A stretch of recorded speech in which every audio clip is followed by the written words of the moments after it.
Vi vil så lave en lavalampe. Her har vi en flaske olie med en lille smule vand i midten. Den vil jeg stille på det meget blinde lys. Så vil jeg lige åbne den og hælde noget rødt frugtfarve ned i.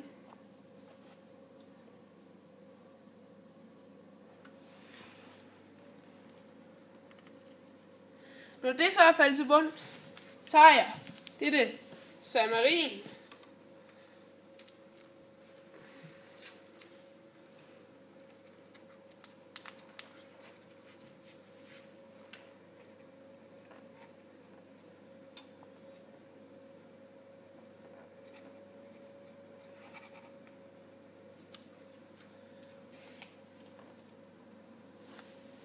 Lad det falde til bunds.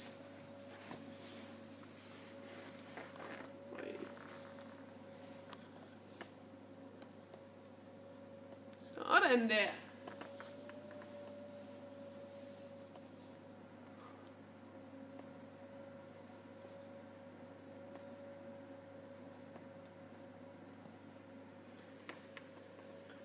Grunden til, at det her meget underholdende fænomen sker.